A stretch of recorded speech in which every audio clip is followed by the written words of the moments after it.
Okay, so UFC Abu Dhabi has concluded. Robert Whittaker, Rainer de Ridder in the main event, and we're going to talk in full about the main event at the end of the video.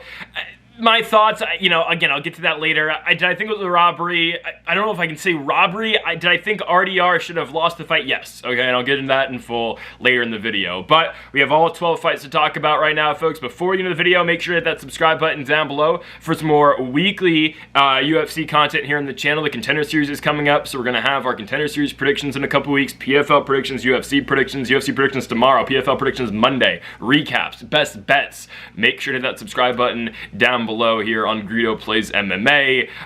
Here we go. First of 12 fights, Martin Budai, Marcus Bucheta kicks off the card. I shouldn't have woken up early for this fight. It was a horrible fight. Marcus Bucheta fits now the build of the low-level UFC heavyweight. It's just, UFC heavyweight fighting so bad, man. And I always put Martin Budai in that category of just the low-level heavyweights. He's 7-1 now. He's 7-1. And he's extremely low level. Bucheta goes 1 for 11 on takedown attempts. He does nothing on the feet. And Martin Budai, it's not like he goes out there and puts on a striking masterclass. He just does enough to win, because Bucheta is kind of just a sitting duck on the feet. And I was a little bit concerned about Bucheta. Looking at his stuff in one championship, he was a 5-1 fighter, with the only loss being a decision loss to Umar Kane, who's now the one championship champion over at heavyweight. But it's just, man, my hope with Bucheta was, okay, he's going to be able there. He's going to be able to go in the heavyweight division, grapple a lot of these guys who are just unathletic, bad, and, don't wrestle. Budai did enough, 1 for 11 on takedowns. Maybe I should have saw it in the Iran fight that Budai just had in the Apex. Martin wins the fight 2-1. Good victory for him. Bucheta actually doesn't do all that bad striking in the first, but as soon as Budai really figures him out, and again, I thought Budai won the striking exchanges in the first round too, but as soon as Budai figured Bucheta out in the third, it was fight over, obviously. 1-1 going to the third, and Budai wins it. So, it is what it is. He's 7-1 in the UFC. I think they rebook him against Kennedy and Zejiku, because Budai, he's not good, but he's 7-1 and deserves a shot in the top 15. So, and Zejiku should be next. Steven Nuen versus Mohamed Yaya is the second fight of the night. It went exactly as I thought it was going to go. Maybe not as brutal, right? With Nuen with 6 knockdowns in that fight. That is a UFC record for most knockdowns in a single fight. But I told you throughout the week, and I've been saying for the longest time, Mohamed Yaya is maybe the worst fighter on the roster. Chris Moutinho, actually, might be the worst. Yeah, it's probably Moutinho. But he's horrible. He would not be in the UFC if he wasn't from the Abu Dhabi UAE region, right? You look at how Cal Fernandez went in there and completely dominated the guy, and Steven Nuen does the exact same thing. Now, Jason Herzog, again, doesn't want to stop the fight after 4 knockdowns, 3 knockdowns, 5 knockdowns, 6 knockdowns. It takes until a doctor stoppage happens because Yaya's eyes completely shut. Again, that is the most one-sided fight in UFC history. I'm so serious. Steven Nuen, again, 6 knockdowns. In that one fight, he now has more knockdowns than Merab does in his entire career, Bilal Muhammad. And again, I'm not telling you Steven Nuen's going to be all that great, but it just goes to show like how low level Yaya is. He leaves himself wide open to get hit. 5 knockdowns in 1 round is just it's just amazing, dude. It's crazy. UFC record. Now, I do believe Steven Nuen is going to be a perfect sell high spot now in Steven Nuen's next fight. Again, it's probably won't happen until the end of the year. I said this throughout the week. This is going to be domination, but I don't think Steven Nuen's that high level. He's good, but Mohamed Yaya is just that bad. So, if I don't know who they're going to book Steven Nuen with next, but don't forget, this guy lost to Jarno Aarons. He did beat AJ Cunningham on the Contender Series, but this is not the highest level of guy. So, just something to look out for. I don't think Nuen's the best, but good performance. He did what he needed to do. Next up, third fight of the night. This is a matchup between Billy Alaka and Ibo Aslan. I literally have nothing to say about this fight, okay? Ibo Aslan sucks. Billy Alaka is not very good either. He did enough. That's one of the worst fights you're ever going to watch. Seriously, that is one of the worst fights for 15 minutes that you're going to see. Alaka just does more. Okay, he's first to the punch. Not like Alaka. It's not like he. It's not like he stands out. Well, he does, because Aslan kind of has some output in the first. That's the one round that maybe you can score for him. But the second and the third round, it's just like, well, he's doing nothing. I don't know. I question, like, what is Ibo Aslan training to get to this point? I'm serious. What is he doing to train? Because you go out there for 15 minutes and you don't do a damn thing. It's just, the prelim started off so bad. This fight sucked. Good for Alaka, you get your first UFC victory. I don't want Ibo Aslan to fight in the UFC again. He's that horrible.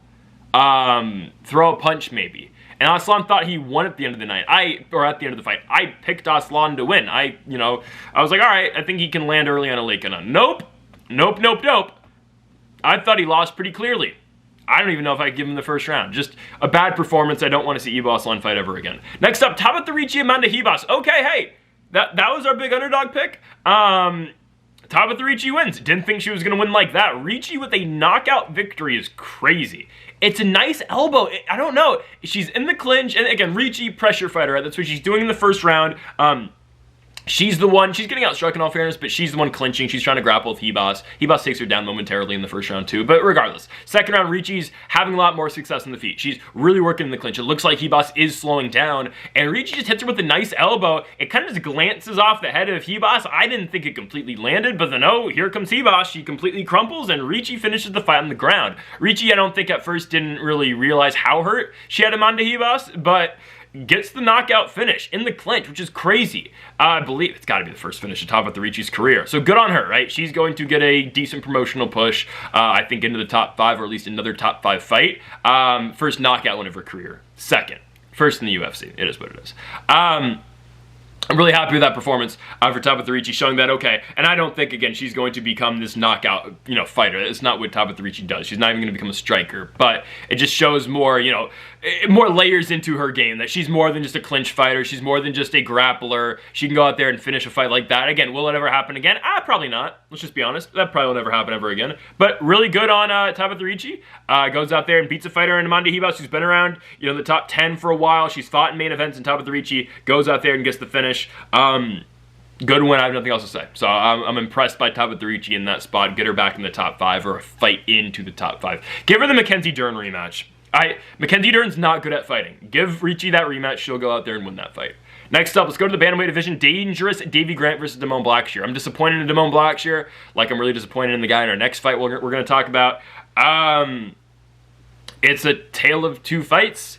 Damone Blackshere fights a really good first round, does what he needs to do against Davy Grant, threatens with some submissions.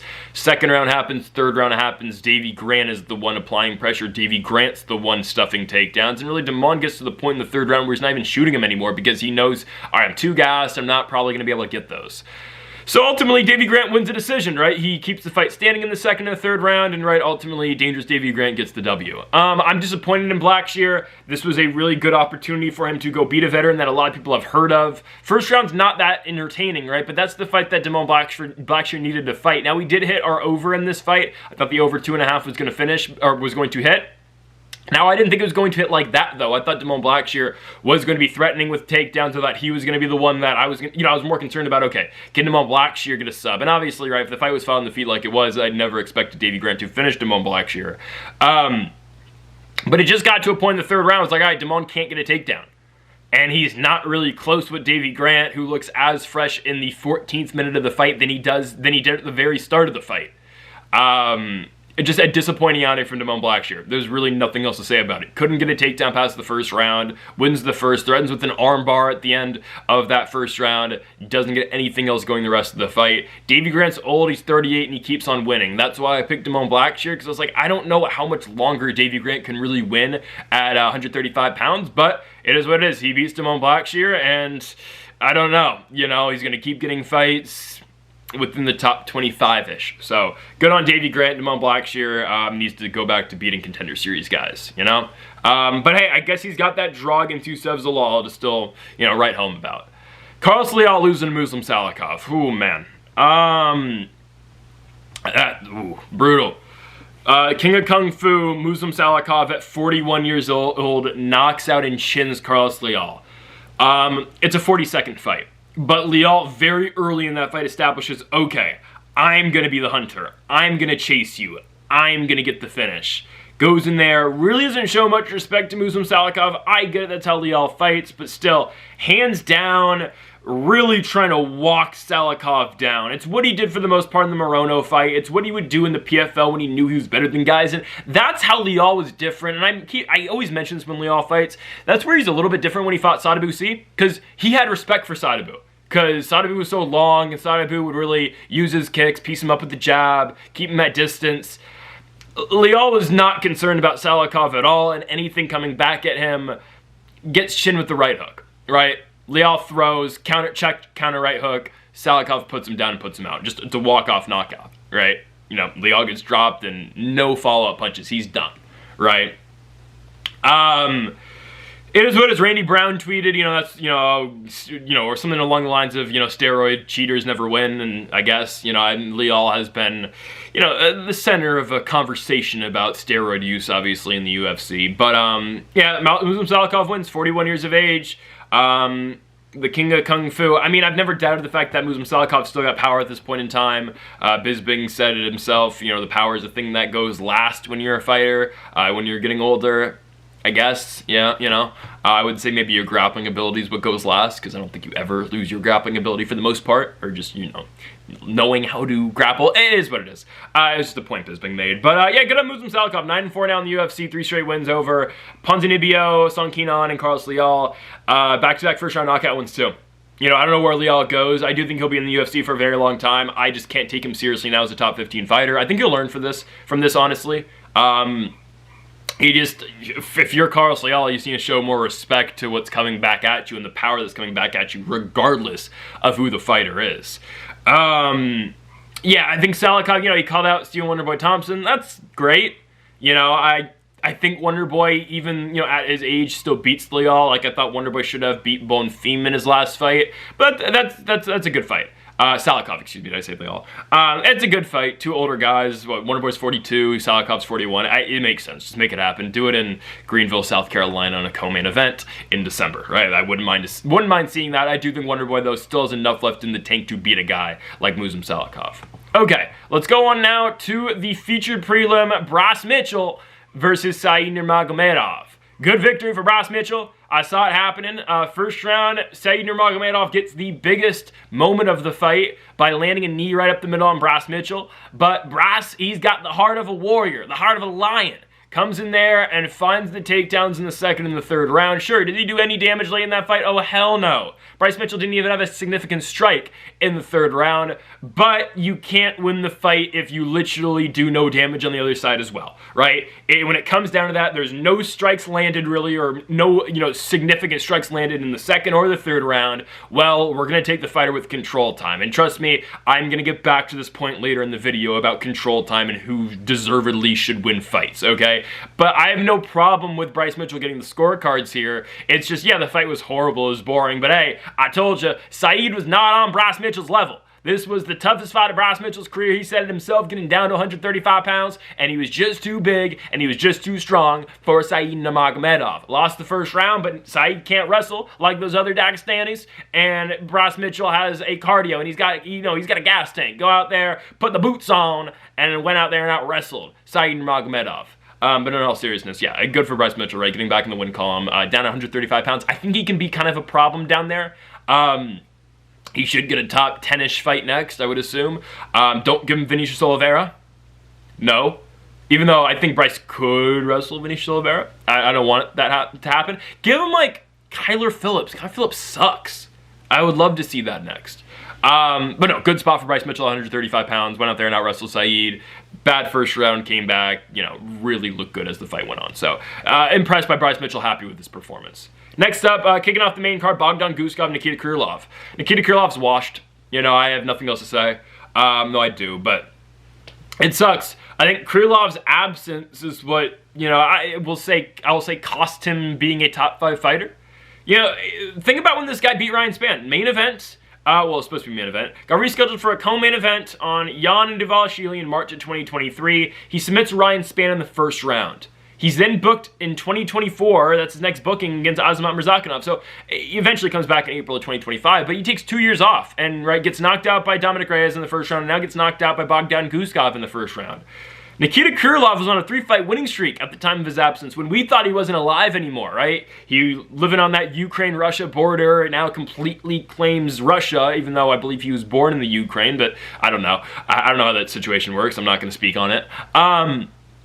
Yeah, Nikita Krylov, in a sense, was like the boogeyman at 205 pounds. He was a guy that nobody wanted to fight. He was a guy that, you know, is not a well-known name. If you get Nikita Krylov, ooh, you know, he's gonna wrestle you, he's gonna give you trouble. Now he's just so chinny. And ultimately, I don't know where his career goes from here. Good win for Bogdan Guskov, right? This is a guy who's going to get a shot now in the top 8-ish of the weight class. He's 4-1 in the UFC now with his only loss being Volkan Oezdemir, but ultimately that's why I thought Krylov was going to win.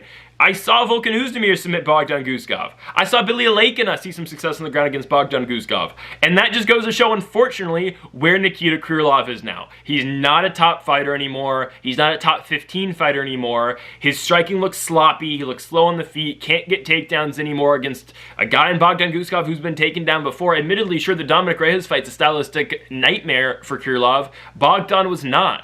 And I don't know where Krylov's chin is at this point anymore. So, good win for Bogdan Guskov. It's disappointing that this is what's happened to the career of Nikita Krylov. And he's not getting any younger as well. He's 33. And if you're 33 and you're getting knocked out in back-to-back fights, I just don't like it. I don't want to see Krylov back until 2026.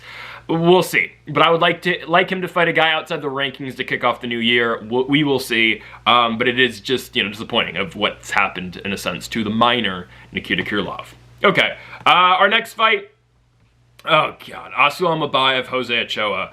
Auabayv is the most boring flyweight on the roster. He makes Mohamed Mokaev look entertaining. I can't tell you Achoa won the fight. I can't. Even though, well, I can make the case. I think Auabayv probably won. But when are we going to start actually judging fights on damage? And this is going to be something I will bring up in the main event as well. When are we going to start actually judging fights for the damage that you do in the octagon? What damage does Auabayv do? He goes out there, he shoots on legs for Achoa. Every single moment where Achoa saw any success in the feet, sure, again, and Achoa needs to stuff these takedowns, but Auabayv is doing nothing but shooting the entire fight. And it gets to a point where, you know, I don't even know if Achoa won a round. I think the second round is probably the closest you can get to that, but end of the first round, Achoa is seeing a lot of success, right? He's backing up Asu. And I don't know how many takedowns Auabayv shot. Off the top of my head, like, again, I haven't looked at the stats yet. I'm going to look at it right now. I'm going to guess 18. He shot 16, right? Constant pressure. And that's great. Again, and that is up to Achoa to get back up. But my problem with this is Auabayv doesn't do anything once the fight's on the ground. He doesn't try to do damage. He doesn't try to finish the fight. Sure, look for some submissions, but ultimately, Jose Achoa is actually the one who's trying to finish. Trying to actually, it's crazy. Achoa is the one throwing hammer fists off of his back. Achoa is throwing up arm bars, and Auabayv is trying to ride out positioning. We need to get rid of these guys in the sport. They're horrible and they're boring. And sure, I am over-exaggerating there a little bit, but guys, Achoa outstruck Auabayv in this fight. And the worst part of this fight was Auabayv tries to pull a Max Holloway. He points at the ground at the end of the third round with a minute left, and Felder and Bisping are like, okay, well, he's doing this with a minute left. This is a while to try to stand and bang. Asu does it. What does he do? He immediately shoots a takedown after. Are you kidding me? He's the one trying to point down and throw, and Achoa's like, all right, we'll do it. Auabayv shoots 3 takedowns in the last minute of the fight after he points to the ground. It's a despicable performance. So annoying, man. Just, oh my goodness. Shara Mamedov, Marc-Andre Belleau in the feature bout of the night. Great fight. I am a little surprised that Shara wasn't able to get a finish against Marc-Andre Belleau. Yes, the same guy who got knocked out by Dustin Stoltzfus in a UFC fight. But, you know, Shara showed, okay, he can go out there and fight a 15-minute war. And we've seen Shara go deep into fights in all fairness. And Marc-Andre Belleau showed some heart, right? Ate some big shots. I am somewhat impressed with that. But ultimately, right, the final conclusion and the final result of that fight was really never in question for me. There was a moment in the second round where Marc-Andre Belleau did see a little bit of success as soon as Shara started to pour it on. Magomedov's not really throwing up anything defensively, and power bar cracks him. But other than that, it was a fairly clear victory for Shara Magomedov. Again, it was a fight that we looked at during the week, and it was always, okay, like, why is this fight happening? And I know, you know, Marc-Andre Belleau video is coming off a knockout victory of over Bruno Silva. Bruno Silva's washed. Great victory, though, for Shara Mamedov. You know what the UFC needs to keep doing with this guy, though. They want him in the Abu Dhabi market. They want him in the UAE. They want him in the Middle East. They want him in Saudi Arabia. So they're going to keep booking him against guys like Marc-Andre Barriault. Guys who really aren't going to try to take him down. Guys who are going to be willing to fight that firefight and stand in the pocket and trade with him. Again, Shara gets hit with some shots today. He ate him and he kept walking forward. So I am impressed with that. What would I do next with Shara? A fight that I would...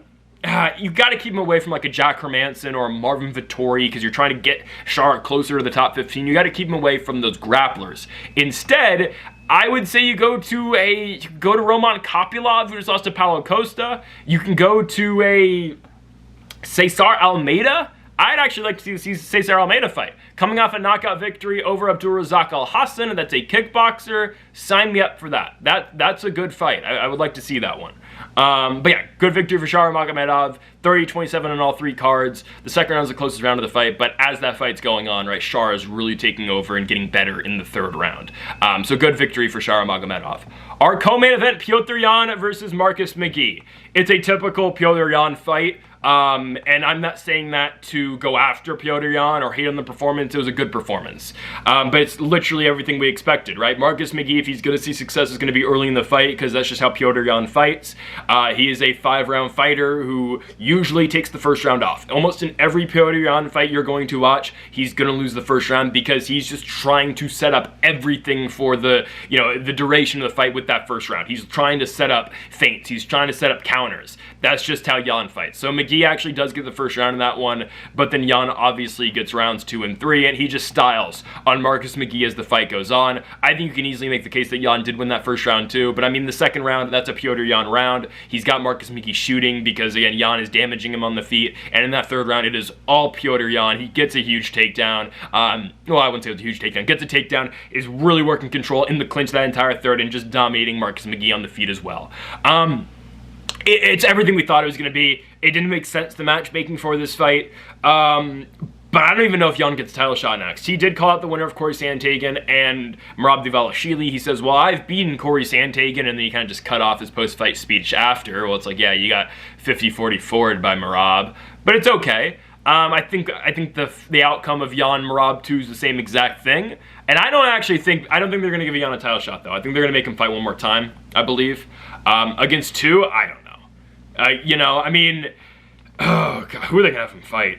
Because I don't know, man. They could do the fight with him and Umar, but I think they're gonna do him and Sean O'Malley personally. And that's not even to get O'Malley back in a title shot, but from what I'm seeing, they're doing Mario Bautista versus Umar in Qatar, probably. I don't know. Umar needs to win 2 fights to get another shot at the title. And I think they're going to do Yan and O'Malley probably like in November at Madison Square Garden on a feature fight for that card. It just makes sense. It's a rematch. Yan has lost to O'Malley before, and the UFC's way of getting Yan to take that fight, it's like, all right, well, you've lost to O'Malley before, even though he definitely didn't, but now you got to fight him again, and now we're going to do it in a 5-round fight. Actually, no, they're going to do it in a 3 because that's O'Malley's best chance to win. I wouldn't be surprised because I'm looking at the rankings. Who else is Sean going to fight if it's not Petr Yan next? If Umar is actually fighting Mario Bautista? I mean, yes, there are fights way down the rankings that, O'Malley could get. I wouldn't be surprised if they do him and Figueiredo next if they're just really trying to get Sean a victory. But in a competitive sense, that's really what I'd like to see. Sean O'Malley and Petr Yan if Yan doesn't get the rematch, which I don't think he's going to. But if he does, I think the fight goes the same exact way with him and Merab. He's a good fighter. He's been I said this before, he's been 2nd best in multiple eras. In the Aljamain Sterling era and now in the Merab Dvalishvili era. Great fighter, just not the best in the world. He was at one point, but then Aljamain Sterling showed up, so it is what it is. Let's go on to the main event, Reinier de Ridder versus Robert Whittaker. I scored the fight, rounds 1, 3, and 5 for Robert Whittaker. I think that's pretty easy to say. First round, Rob looks really good. He's really walking down RDR, and you're getting the sense a little bit early in that fight, like, oh, okay, well, Whittaker's just on a different level. Second round, Whittaker's doing well up until Reinier de Ridder finally starts to land those knees and lands a huge knee up against the fence. It's the same thing, obviously, that hurt Bo Nickel in their fight in Des Moines, Iowa. Reinier de Ridder lands a huge knee against Whittaker. Whittaker kind of just falls over, and RDR is able to get the takedown. Third round. That's obviously RDR round in the second. Third round, Reinier de Ridder is doing the same exact thing, trying to work those jumping knees. What RDR does is that he gets into distance and he gets into really close striking range and takedown range with that knee, obviously. He throws that right knee all the time. Again, it's just to get into range. He throws it really well to start off the third round, hurts Rob a little bit, but as he's throwing another knee, Rob sits down in a big overhand right and sets down Reinier de Ridder and gets the knockdown. I thought the fight was over there. Couple punches away from Robert Whittaker winning that fight. RDR survives, ends up getting a takedown to close the round, but still definitely a Robert Whittaker round. Fourth round, not much happened, right? And this is a theme for the championship rounds of this fight. I scored it for Reinier de Ridder. Not much happened, right? Kind of seemed like Whittaker was a little bit gassed in that fourth. And RDR, doesn't get a takedown. He went 0 for 7 on his takedowns in the championship rounds, I need to clarify. But holds Whittaker back up against the fence and just, kind of just out-leverages him there. Out-leverages Whittaker in those spots. Fifth round is what I scored for Robert Whittaker. And here's why. Reinier de Ridder did not get a takedown in the fifth round. And I think the moment that won Robert Whittaker the fight, I thought it was dead even with a minute left in the fight, right? Whittaker is outstriking de Ridder up until that point in the fifth.